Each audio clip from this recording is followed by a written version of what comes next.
Hello everyone, and welcome to a new video. In this one, I'm going to show you how to play the game King's Keys. In case you didn't know, this is just one of many games you can play with the King's Keys deck. You can download and print the rules for any game at jankendeck.com. In this game, your kingdom is vulnerable and you must gather your supplies. Gather all of your kingdom's keys, soldiers, guards, or coins to protect your citizens. Let's go over the cards first, and then how to play. At the end, I'll show you some optional rules for advanced players using the jokers. King's Keys is a 4-player game, and everyone starts with a kingdom card. Those are the ones with the colored banners. The Sun Kingdom is yellow, the Mountain Kingdom is red, the Forest Kingdom is green, and the Ocean Kingdom is blue. Put your kingdom card face up in front of you to show everyone who you are. We are going to play as the Ocean Kingdom for this video. The space in front of you is your kingdom. The space to the left of your banner is your dungeon. This is where you keep any soldiers and guards, the axe and shield cards that you can't hold in your hand. The space to the right of your banner is your vault. This is where you keep your treasures, any coins and keys that you can't hold in your hand. This game is about collecting cards with your color, and there's basically 4 ways to win. Collect all 4 cards with your keys, your axes, your shields, or your coins. You can also eliminate a player from the game if you complete any of these sets from their kingdom. During the game, you can use keys to open vaults to steal cards, use axes as soldiers to steal cards from other players' hands or dungeons, use shields as guards to protect the cards in your hand, and use coins to pay soldiers and guards from other kingdoms to work for you. Now here's how to play. Start by giving everyone a kingdom card. Either let people choose their favorite color or deal them out randomly.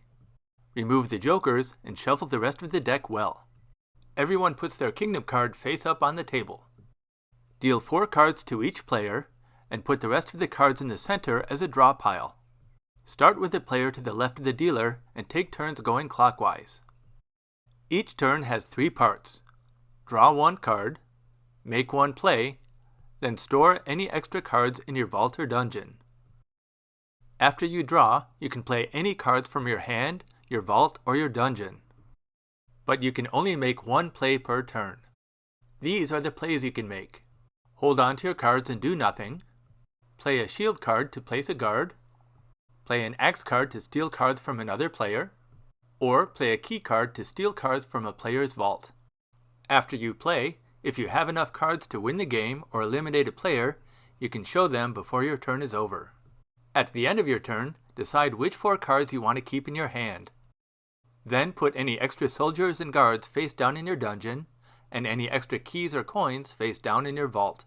During the game, you will collect a lot of cards by drawing and stealing them, but you can only keep 4 cards in your hand between turns. Once you put your extra cards into your dungeon and vault and end your turn, you can't move them or put them in your hand again until your next turn begins. Here's how to place a guard. Place a guard by putting a shield card face up in front of your kingdom. These help keep the other players from stealing cards out of your hand. All of the shield cards with your kingdom's color are your loyal guards and will do as you say. You can also pay guards from other kingdoms to work for you, but they will only take money from their own kingdom.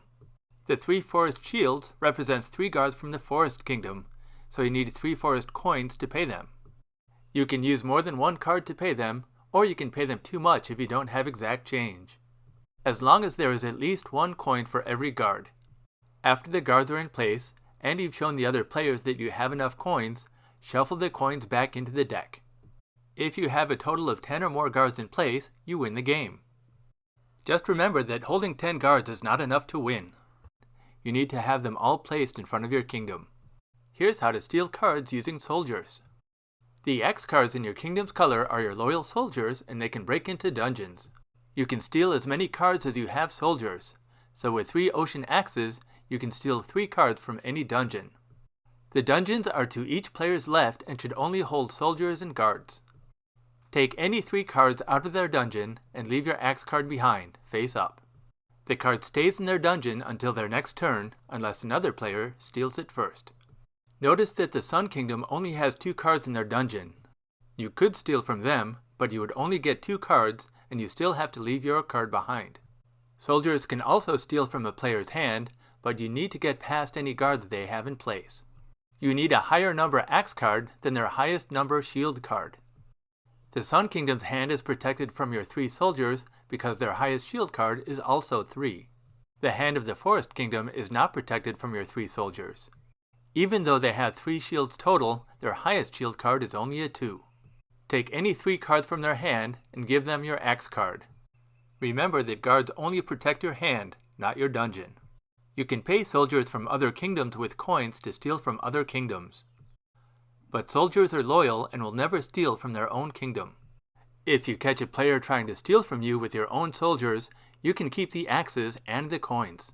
You can use these 4 mountain soldiers by paying them with 4 mountain coins. You can steal from a dungeon or a hand, but just not from the Mountain Kingdom. The Sun Kingdom has fewer than 4 cards in their dungeon, so you can take them all. Leave the axe card behind and shuffle the coins back into the deck. Instead of using soldiers to attack, you can also hold on to them. When you can show all 4 cards with all 10 of your soldiers, you win the game. You can also pay soldiers from other kingdoms to help you win. Just make sure you have at least 10 soldiers and enough of the right color coins for every soldier. Here's how to break into vaults with keys. If you have keys for another kingdom, you can break into their vault and steal their treasures. The vaults are to each player's right and should only have coins and keys. Notice that only keys can open a vault and only soldiers can break into a dungeon. Keys are color-coded and can only fit into the vault from the same color kingdom. They cannot be paid to change. When you play the 1 Sun key, you can only steal 1 card and you can only steal from the Sun Kingdom's vault. Take out a matching number of cards and leave your key in the vault face up. The key card stays visible and is available for anyone else to steal until that player starts their turn. If you collect the 4 cards with all 10 of your own keys, your vault is secure and you win the game. The coins from your kingdom are primarily for saving. If you collect all 4 cards with all 10 of your own coins, you'll be financially secure and you win the game. There is an optional rule for using coins to buy back your own guards that I'll talk about at the end of the video. You can eliminate a player by hoarding one of their resources to destabilize their kingdom. You can do this after you've made your play and before you end your turn. If you can eliminate a player, you're not required to, but you can only eliminate 1 player per turn. Take all 10 coins from the Forest Kingdom and play them on the table. Then all of the Forest coins, plus the cards they hold in their hand, vault, and dungeon, get shuffled back into the draw pile. If you eliminate a player and you're the only player left, you win the game. If you run out of cards in the draw pile and you still don't have a winner, you can either keep playing without drawing new cards until someone wins, or call a truce and there is no winner. Those are the basic rules of the game, but here's a few more just to keep the game friendly. Everyone is trying to win, but be polite when the other players are taking your cards. Make sure that the other players can always see how many cards you're keeping in your dungeon and vault. Even though they can't see which cards they're taking, it's still their choice. Let them get a fair chance at picking any cards, so don't hide cards that you're trying to keep. And you cannot move cards when it isn't your turn. Once you finish putting cards in your dungeon and vault to end your turn, you cannot look at or arrange them until it's your turn again. Finally, these are some optional rules you can use if you want to. Just make sure that everyone agrees on the rules you're using before you begin.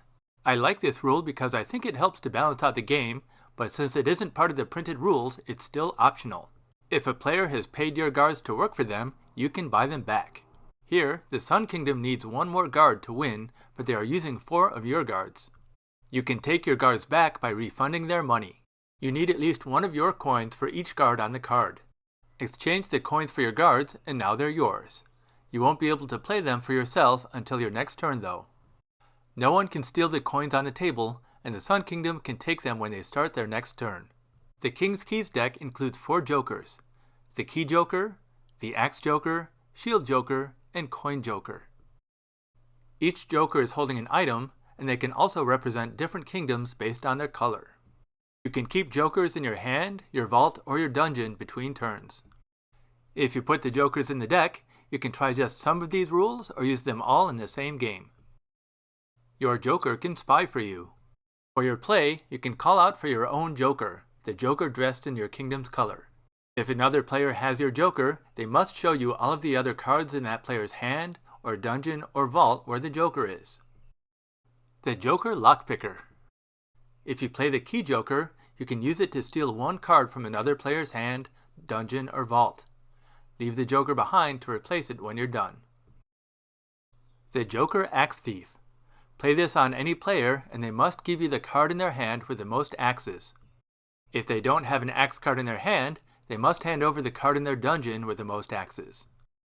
If two cards have the same high number of axes, the player holding the axes gets to choose. If that player does not have any axe cards, you don't get anything, but still have to leave your joker behind. If you don't have enough soldiers to get past the guards, the joker guard can sneak them past to steal from the player's hand. By himself, the joker guard can take any one card from the player's hand, vault, or dungeon. The Joker Banker. The Coin Joker can temporarily change the color of coins to pay guards or soldiers. Suppose you want to play the 4 forest soldiers but only have random coins. Play the Coin Joker 2 and all of the coins match the soldiers. Use the soldiers to steal 4 cards, then the joker and the coins all go back into the draw pile. The Coin Joker can only change coins to pay soldiers and guards. They cannot change coins to your color to win, or to another color to eliminate a player. The 4 jokers give you one more option to win. If you collect them all, you win by making everyone laugh. A great thing about card games is that they can change over time. If you invent a new rule or another fun way to play, let me know. In the next video, I'll show you 2 solitaire games you can play with the King's Keys deck, House Party and Mismatch. Be sure to visit the website to learn more about the King's Keys deck. Thanks for watching and keep having fun.